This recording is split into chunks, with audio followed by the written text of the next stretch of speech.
Welcome to the Elite Podcast, where we discuss business, family, and life. Now, welcome to your hosts, Mr. H. Rod himself, Henry Rodriguez, and Ryan Arditi, the SCV MVP.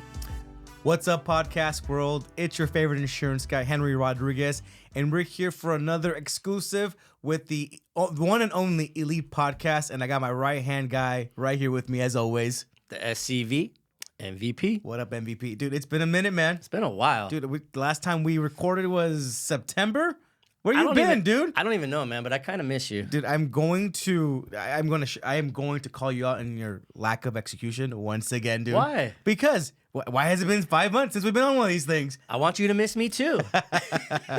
Hey, brother, I want to make sure that on this episode we recap our holiday season because I think it was a big one, man. So I spent a lot of time with my friends, my family, but more importantly, dude, our event that we did together, which was Light Up Maine, which was a huge event here locally for our community. Over 10,000 people, and I was actually proud of you, man, because you made it hype. You actually did something really, really cool for your MVPs.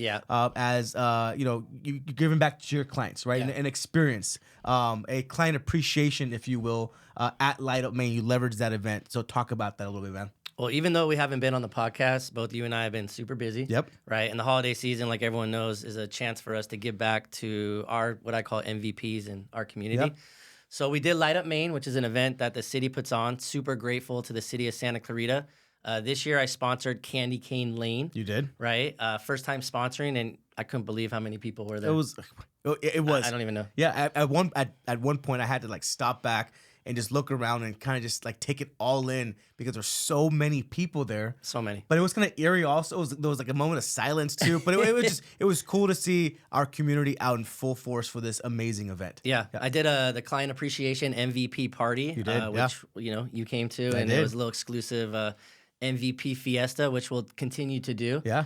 We got a lot of people, a lot of contacts. I think I emailed them and maybe one responded, but that's okay. We love all of you. All of you. So I too had the opportunity to sponsor, and we sponsored Letters to Santa, which was awesome. super engaging. A lot of families came out to our booth, and the cool thing that we had going on is that we had the opportunity for having all the kids write a letter to Santa. Yeah. And we wanted to level up on this one, and we literally sent back a letter from the North Pole back to every child who wrote a letter to Santa that Santa has received their letter for Christmas, which I thought was really cool. And we got a lot of great responses. We got some clients from it as well. Yeah. So I'm really looking forward to doing this event again this year. I think we're going to try to maybe collaborate a little bit more. Absolutely, man. Absolutely. Did you read the letters to Santa? I did not read it because it was a lot. We had about 700. Wow. We had a lot. I saw the line. Yeah. It was gigantic. I read my kids' letter to Santa, and boy, did they get spoiled. I just passed off those letters on to their grandparents and said, hey, here's a laundry list of what the boys want. You know what I like about that, though? You took it to the next level. The fact when you told me you were going to have letters written back, I don't think people have ever done that. I try to do things in terms of marketing, something that's different, right? Something that is that grabs people's attention, something unique. A billboard. Like a billboard, yeah, with your face on it at a stoplight where you're forced to sit at. Right by my office. Hey, Diddy, you actually celebrated something special not too long ago, which is your birthday, dude. You turned 67, 68. 67. Damn, I got an ARRP card. ARRP member over here, guys. Dude, talk to us about your birthday. We're going to IHOP after for the senior special, 2 eggs and ham. They call it the early bird special. The early bird. Yeah. Older people get up early. Yes, they do. Ask the boys. So this was unique. My birthday landed, believe it or not, on the Super Bowl. Okay. I couldn't believe it. So I had a party at Trucadero, which is owned by some new people who, we'll let you kind of determine who that is. Yep. Rented out the back, had a bunch of people. Once again, just giving back to my friends, family. Appreciate you coming. Appreciate the voice coming. Had a bunch of friends. I'm gonna try to level up again next year. It was a great time, man. It's cool. It was awesome, and my favorite part about your entire birthday party was when your oldest son came up and was heckling you and literally called you a blue Smurf in front of all your friends and family. It was awesome. I could not stop laughing. I had a great time, man. And happy belated birthday, brother. Appreciate you, man. Love you forever. Let's talk. Love my son too. Both of them. Kind of, right? Sort of. When he's famous, I'll love him more. When he's famous, he is famous. He's gonna get there. He's gonna get there. Dude, let's talk about the Super Bowl. Woo. Super Bowl was hype. Is that the Swiftie Bowl? The Swiftie Bowl. Yeah, definitely the Swiftie Bowl. I heard it was the highest rated Super Bowl in terms of views in history. Yeah. Dude, from the whole Swift Kelsey thing, dude, the halftime What do you think about performance. that?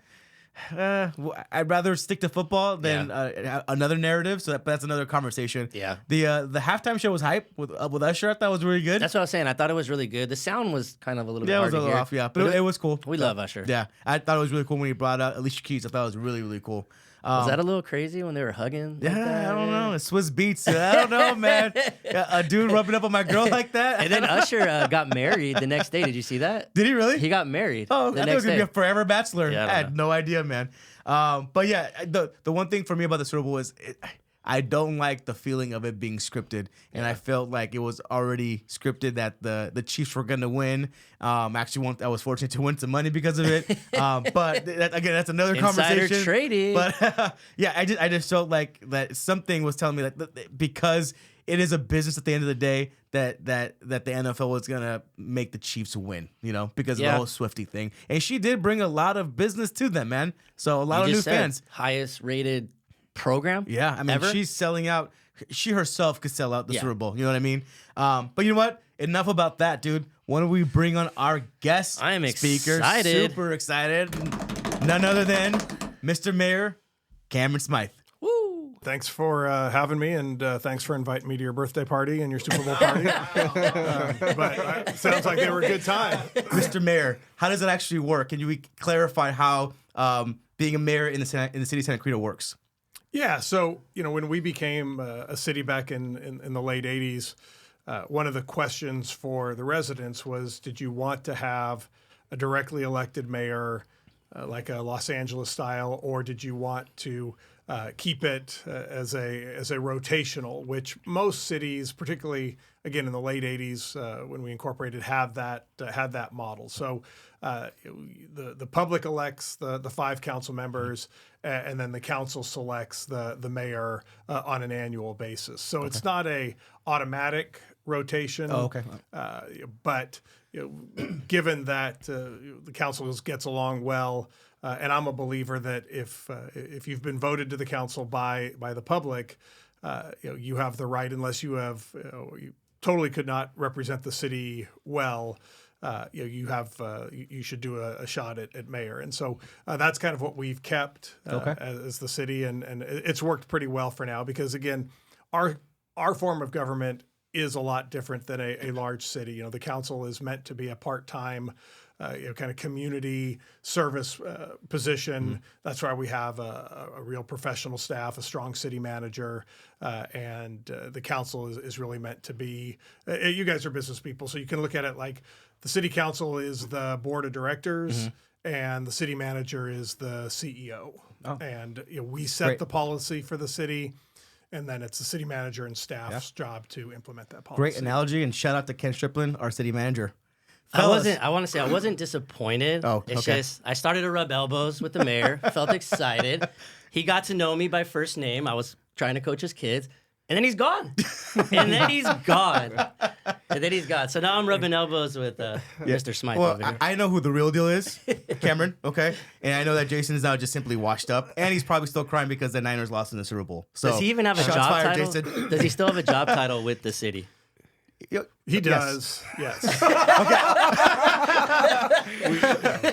But it's interesting that also it kind of speaks to Jason's, that he didn't share that he was only going to be mayor for a year. Yeah, when he came on, he was on the podcast. He wanted everyone to believe that he was going to be, this perpetual position. That's interesting. Jason Gibbs did get invited to my New Year's party, though. And did he show? Just saying. Oh, okay. We need to become closer friends. I'll make sure that you get invited to the parties. I'm not. Well, look, I'm under no illusion that, I leave office in 10 months, so I'm under no illusion.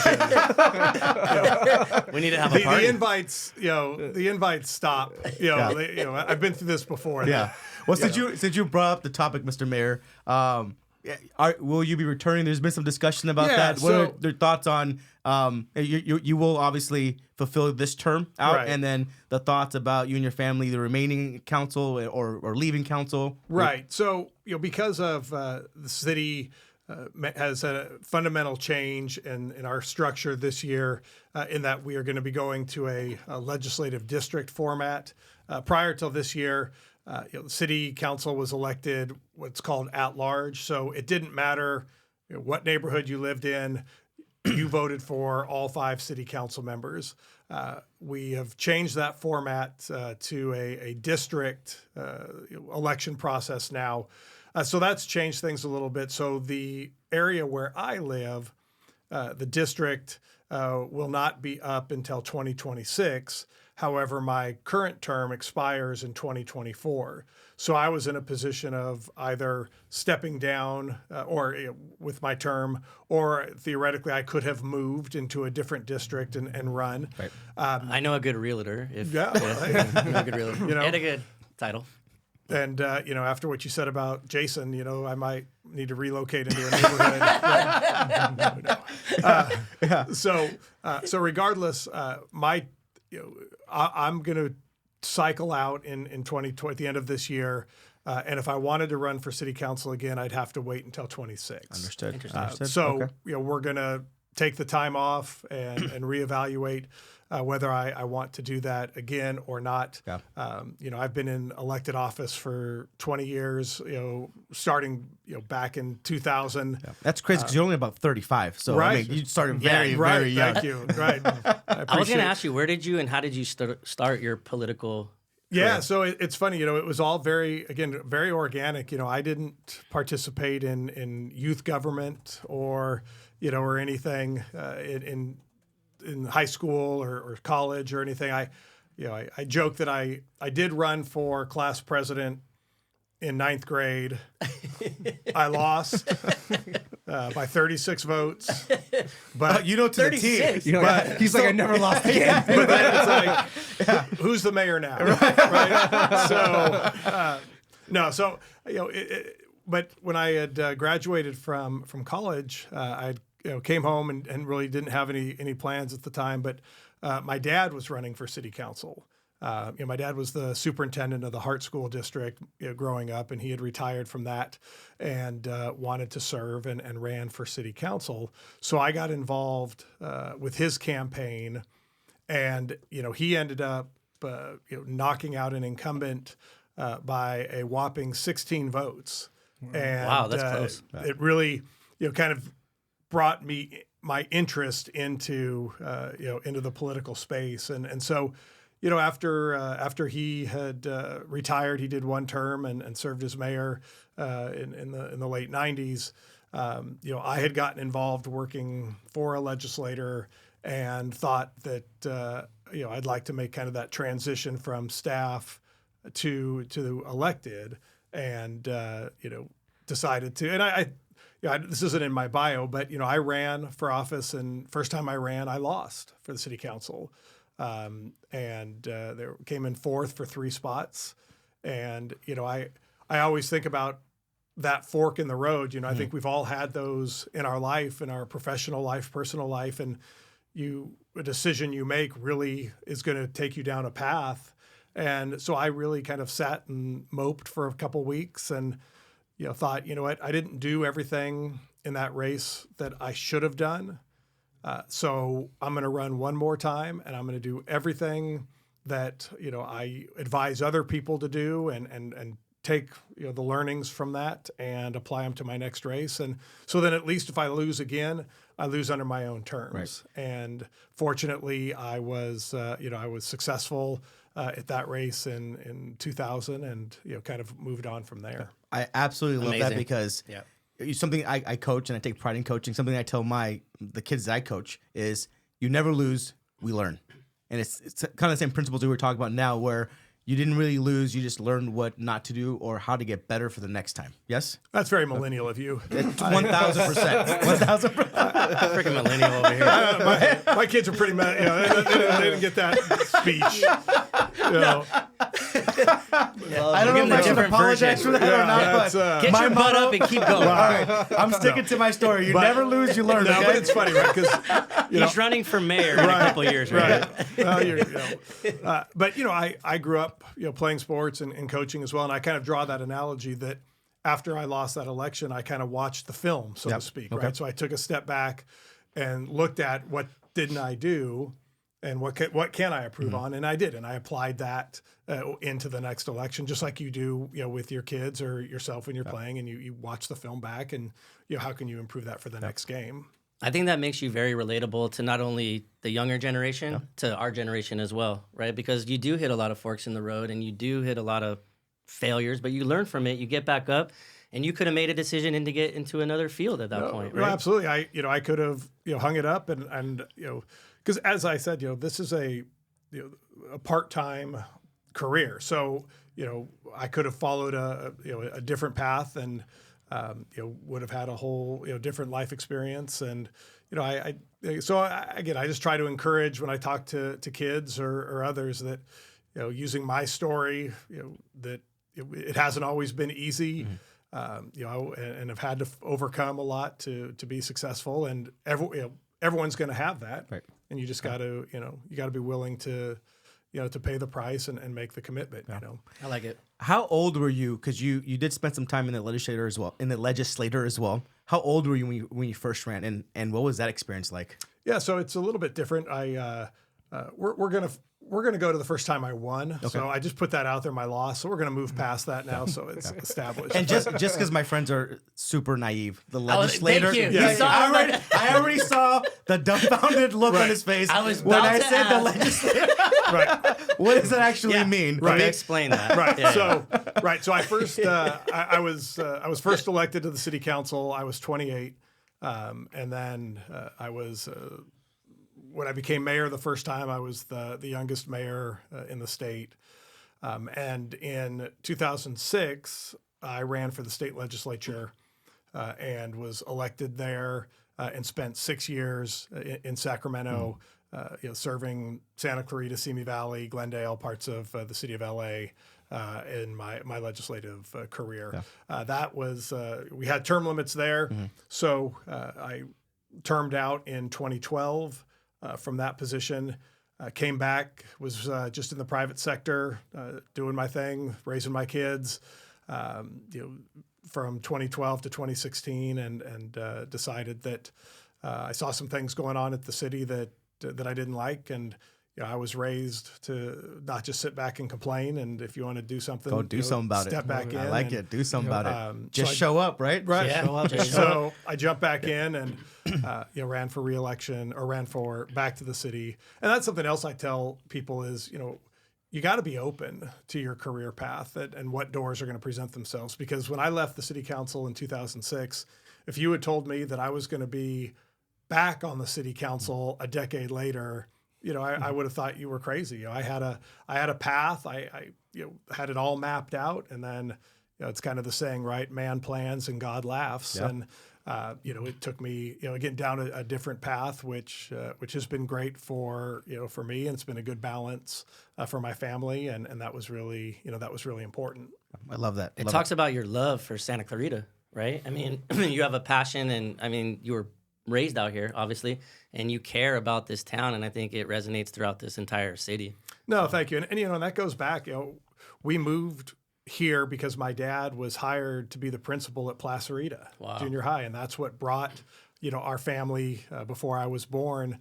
And that was pretty cool when because my kids, two of my boys went to Placerita, and, you go to open house and they have all the yearbooks laid out. So first, I'm hiding my 7th grade, neck gear, yearbook picture. Yeah.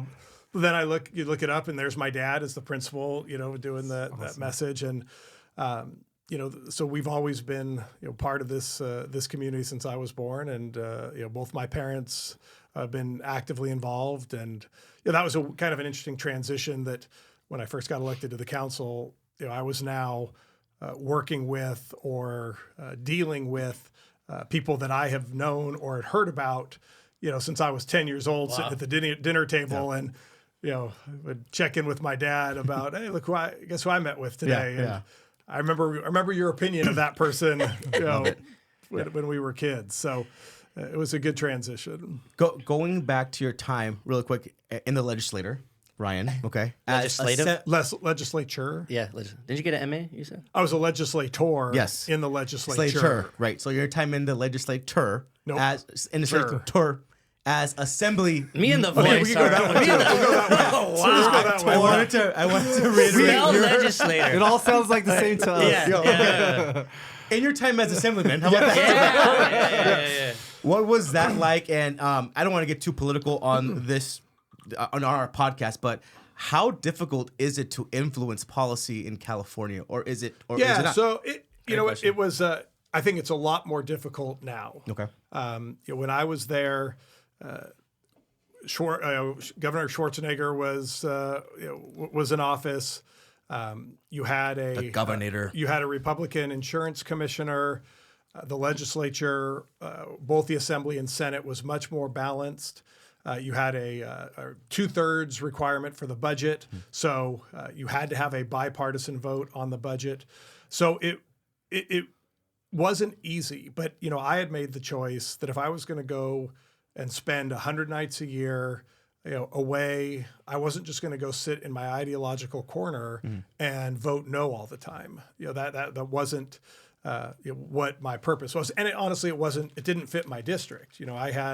I was the only Republican at the time to represent the city of Los Angeles, in the assembly, and so, my district was one that I couldn't be, kind of an ideologue, and that's not my personality, anyways. And I felt validated by the end when the speaker appointed me to chair the Assembly Local Government Committee, and I was the only member of the minority party to chair a major policy committee. And Very cool. and I felt like that was kind of a validation of what I was doing, in Sacramento, and that my time was there, trying to be as influential as I could, given my beliefs, the makeup of the legislature, and the challenges that were still there. But I think it's much more difficult now. As Sacramento has changed significantly. Just when I was elected in 2007, I think it was 48 Democrats, 32 Republicans in the Assembly. It's now 61-19. Wow. And Big shift. And you don't need the 2/3 vote for the budget anymore. So at the time you needed 54 votes to pass the budget. So you needed 6 Republicans. Now you only need 41 votes to pass the budget, and you have 61 Democrats. So it lends itself to California really not having as much of a balance as I think it was there when I was there. Okay. Nicely Do said. you see that ever changing, or do you see? No. Never, I yeah. think in California it's always going to be a left-leaning state. Just the math is what it is.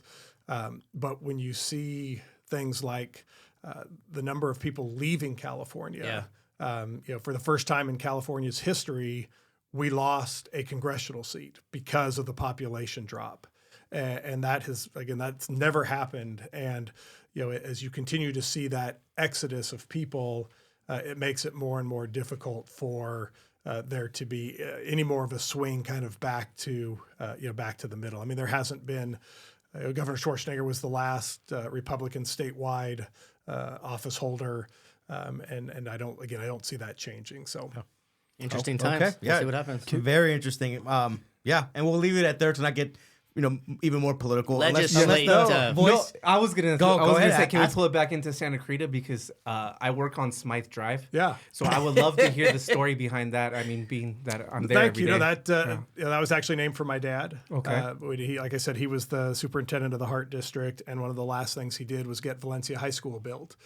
So he retired, Go that was one of Vikings. the things they did. I had no idea. Yeah, I to know honor either. him Cool. is to recognize that, which is very funny because there are a lot of businesses that that I frequent on that street, and I always laugh when they tell me it's on Smith Drive. And, Don't make that mistake. so How funny. so then we correct. So a funny story. So Dr. Mike. So not Dr. Mike, but right. But so again, when Valencia Pediatrics relocated there, they called to so our kids were young at the time, and they called, hey, just to confirm an appointment, and they said, and just a reminder, we've relocated to this address, Smith Drive. And my wife said, oh, okay, thank you. And just so you know, it's actually Smyth Drive. And the person in the office said, no, Oh, it's Smith Drive. was it Dr. Brown? No, no. We may know this. Yeah, this one you're wrong. This one we know it's Smyth Drive. That's awesome. That's awesome.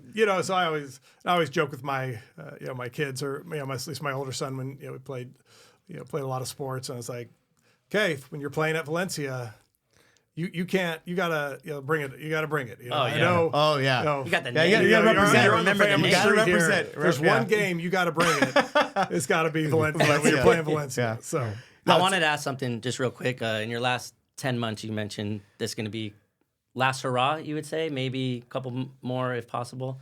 What is like your passion project, or what do you want to leave this city with, or let them know? What's something that you are passionate about within this last 10 months that you want them to know about?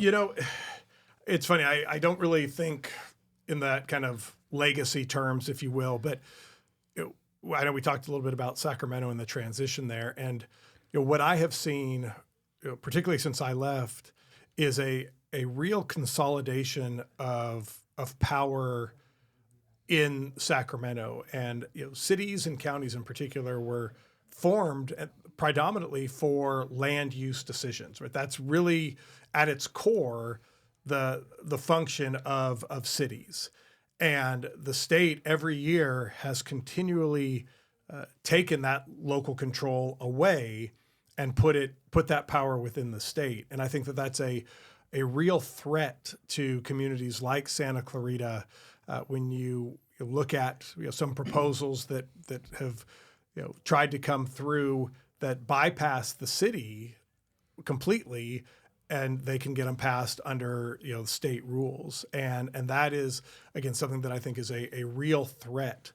So I view it my last 2 years anyways really as kind of a race against Sacramento, and to get as much done by the city as possible, because it's going to continue. The state is just going to continue to consolidate power and circumvent local governments. And that's something that we have to really fight against. I mean, that was why we became a city, is because we were tired of Los Angeles County making decisions for our community.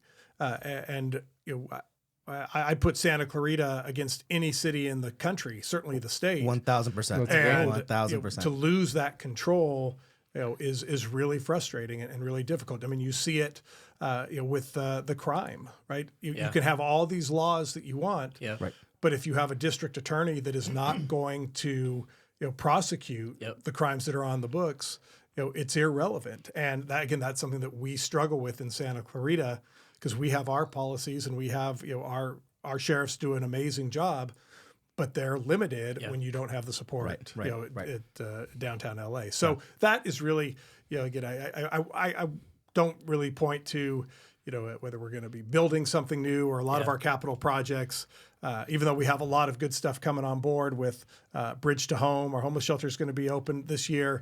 We're going to be opening up our 38th park at Skyline Ranch. We've got, we're progressing on, some facility at by the sports complex, which is going to be kind of a skate, skating and all the ring. pickleball stuff, right? All the pickleball. There's, right? we're going to continue to look at adding, improvements at all of our parks. So, we're going to have the new Valencia Community Center. We took over the YMCA. I was just going to bring that. I was just going to bring that up. I'm actually really excited about that. So there's, a lot of things that you see in Santa Clarita that, most cities in California really don't have the capital projects that we still have, and so looking forward to that. And then lastly, you've got your the Whitaker Burmite property, right? The above Saugus Speedway is really the last large acreage area within the city that hasn't been entitled, that doesn't really have a plan.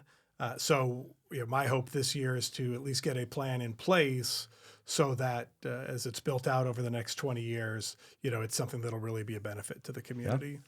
We're lucky to have this. Yes. You're gentlemen. telling me. Yep. All right. Always schooling us, Mr. Mayor. All right. I'm going to really, This is way better than Jason's, right? by far. Right. Pretty good. I By watched far. that. By far. I like that both of you guys have a sense of humor. That's Yes, awesome. yes. To be so Relatable. personable. But, and it's important, and I look at it that, you take the job very seriously, but maybe not take yourself as seriously. 100%. But, Jason, we joke, but he's a great addition to the council, and as we look to transition from the longtime city council members, I think by 2026 we could have at least 4 new council members, and it's important to have someone like Jason who his first and foremost loves the city, and I think that's really the number one priority, and then he's willing to jump in and run. And that was kind of why I came back in 2016 is, I had all my kids were under 12. I was doing the Santa Clarita grind, so to speak. And, there was no one on the council who had young kids and that was living that day-to-day life. And, at the time, I think the average age of the city was, in the low 40s, and I think it hasn't really changed much, and that's because of all the families. Yep. And so for Jason to be willing to jump in and to kind of be that voice now that my kids are older and I'm transitioning out, to have someone who can still represent the largest demographic of the city, which is parents. Yeah. Yep. I have a question. What was your most embarrassing moment as mayor up until now? He doesn't have one. He's like the most interesting mayor in the world. No embarrassing moment. Yeah, it's funny. I don't know if there's anything, that's really embarrassing. Certainly, I've made mistakes, on the council, and but. I think in 2020, being the mayor during COVID. I was gonna ask that. How challenging was that? Being during COVID, during all the George Floyd, riots, not riots here, but protests here, you're going to make some mistakes, and so at the end of my term, I did a mean tweets with the mayor, so. You read I read some of the. That is awesome. Yeah. So. You read all the mean tweets. So some of those were, I think, someone said that I reminded him of the guy who probably wears his Letterman jacket around the house. I remember that. I remember and looks at himself in the mirror, and he totally does. Right, for sure. I can still fit in that thing. Right? That's something to be proud of. Right. Like, playing Bruce Springsteen Glory Days around. Yeah. So that was, again, I don't. I try to be very deliberate on that and not making, but you're always gonna have some mistakes, and it happens. I gotta reel it back into the Smyth Drive, and let's talk about legacy a little bit, right? Because for me, one day, as cheesy as it sounds, like I would love to have the impact on our community to have Rodriguez Street, Avenue, or Drive. I'll race you in competition. Okay. I mean, I'll be walking like Conor McGregor down that street all day. Do you oftentimes do that? Just Smyth Drive. Where do we put Rodriguez Avenue? Newhall. I joke, but in terms about legacy. So you went to Hart, right? But your kids went to Valencia? Nope, my kids go to Hart. Oh, they both go to Hart. Okay, cool. So there's no question where the family is going to go to. But in terms of legacy, like how does that continue through you and then through your kids? I try to really be sensitive to that because I recognize that being the mayor's kid, comes with things. And I know that because I was the mayor's kid. Mm-hmm. I was a little bit older when my dad was the mayor, but I was also, again, before we were a city, again, with my dad being the superintendent of the Hart School District, he was the CEO of the largest employer, in the Valley. And he signed every teacher's paycheck that I had from 7th to 12th grade. And some influence and power right that's there. That's what I was about to say. Well, but it's funny because there were times, I think I see what's happening with the Hart District with, a lot of challenges with the teachers right now and the district, on contract negotiations. And, that was going on when my dad was superintendent. And I remember sitting in the classroom of a teacher who I saw on the front page of the paper holding a picket sign against my dad. Wow. And I had to sit in that very classroom. And to my dad's credit, he always said, don't you dare think that you need to fight my fights. You're there to respect your teacher, and cool. whatever. And if I hear of you doing anything disrespectful, I will come down and drag your blankety blank out of class. You can say that on the podcast. It was a different time. How non-millennial of your dad? Correct. That was very clear. And, It's very clear. My dad, I always had these pop-ins at Placerita and Hart. Or, I'm like, don't you have other schools that you're the Yeah, superintendent that's so over, funny. right? I do share that with you. I share that in you in terms of like, I was raised super old school. I'm first generation, and to this day, I remember it. Seared to my brain that you respect your elders and your teacher is like your mom. Absolutely. So those are the values that were instilled in me. Yeah. So, I try to be, like I said, sensitive, and, particularly again in 2020, it was really challenging for my kids. And, my oldest son, who's in college now, I remember he woke up one morning and he had something like 300 Instagram requests because the kids had figured out that he was the mayor, that he was the mayor's kid. So you made him famous, and they weren't wanting to like follow we make him. you. Right? They didn't want to follow him to tell him, he was great.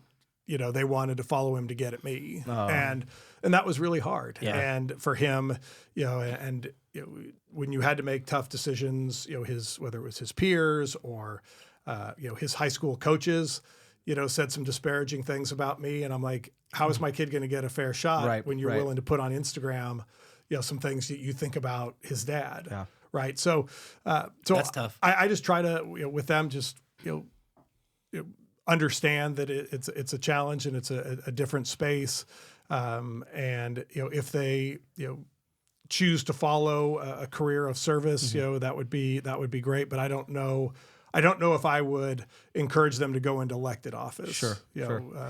It's funny. I do admire about you and your wife, that you guys have navigated that relatively well, raising a family and also being on the city council, and then serving in Sacramento. What advice would you give other people that are maybe going down the same path as you and have younger children? I think you still have to, prioritize them. A big reason why I left, like I told you before, when I started, I had this career path, but that was before I had kids. And when I was gone in the legislature 100 nights a year, I was missing a ton. Yeah. And I didn't want to do that. So that was a big reason for me, choosing not to run for Congress or the Senate. When I left Sacramento, my kids were 9, 6, and 2. And, so I figured if anyone was going to ruin their lives, it's going to be me. Right. So, so that was important for me to come home, and, and that's where the city was a good balance. Yeah. Because I was still able to continue to serve, but I could do it locally. And it was a part-time position. So there's 5 of us, so I didn't have to go to everything. I could, if there was a conflict, I was always going to choose my kids' events. And, it's a cliche, but, it goes quick. Yeah. The fact that, the end of this school year, I'll have 2 kids out of the house and 1 in high school. And, it really does, does move quick. It goes too quick. So my kid's 20 still at my house. Right. I mean, we have the same age, and, so I would definitely recommend still serve and give back, but find the way that you want to do it and that it fits with your lifestyle. I mean, you guys know, Santa Clarita has more nonprofits per capita than anywhere. Yes. So if you have a passion, whatever your passion is, there's going to be an area that you can serve and like literally back. Any passion. Correct. There's going to be a nonprofit. Correct. For you to serve. And again, that speaks to the heart of Santa Clarita. And, so I think it's important to serve and give back. It's not by accident that Santa Clarita is the great community it is, and a lot of that is driven by the volunteer, spirit that exists in our community. So you need to continue to do that to keep Santa Clarita as is. But again, there are any number of ways to give back to fit your time and your schedule. Okay. I wanted to ask him one more thing. Okay? I think you had a question. No, I'm joking. Go ahead. What's next, right? You've given so much to this city. You've been involved since the beginning. You've seen so much. You've given. What's next for you? What's kind of... That's a good question. I from the time I graduated, I've been involved one way or another. Whether again I was a staffer, or I coached high school sports for a while, and then obviously in my time being elected, it is going to be different. To be away from the council. And to only have 1 kid at home. Last time I was away from politics, I had 3 kids. I was doing that.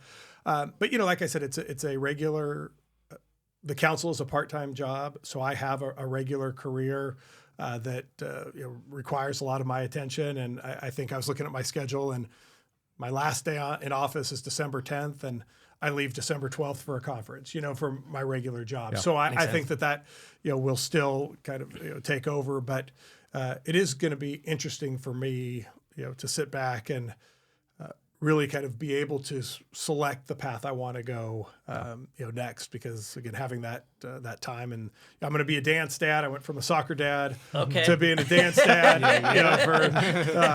for those next 4 years. Did both your boys play soccer? My older son, did all the kind of the traditional sports growing up, and then.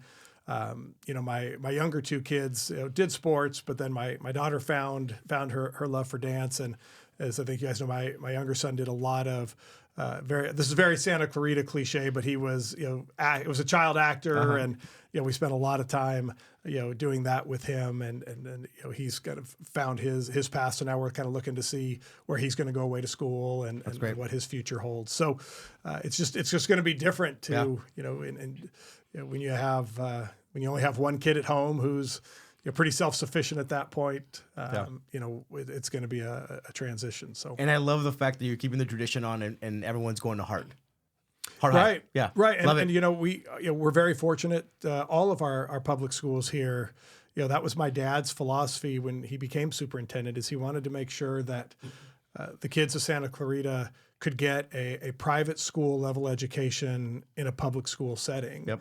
And I think our public schools continue to do that. That's a big driver for people to come to our community, we're very very thankful. It's always weird, right, that my kids went to the same elementary school, junior high, the voice. Your school. son's doing the same thing. The exact same thing. And he's at Saugus High School now. Yeah. 24 years later. Right. So it creates a surreal. It is a little bit, and it's even more when a couple of my oldest sons, he had some substitute teachers that were my teachers in elementary school, right? So that was All right, well, we're gonna wrap up this episode, but I do have one last like question. That I have to ask. What is the coolest part about being the mayor of the city of Santa Clarita? There's a clicker, right? All the green lights. That's right. So no red lights for you, sir. Everybody. Yeah. Besides the podcast with us, VIP. Other than being on this podcast. Clearly. Yeah. So I don't know if there's any, I've gotten to do, some pretty cool things, throughout the first pitch for, Dodger Angel game a couple years ago. Yep. That's cool. Been able to do that.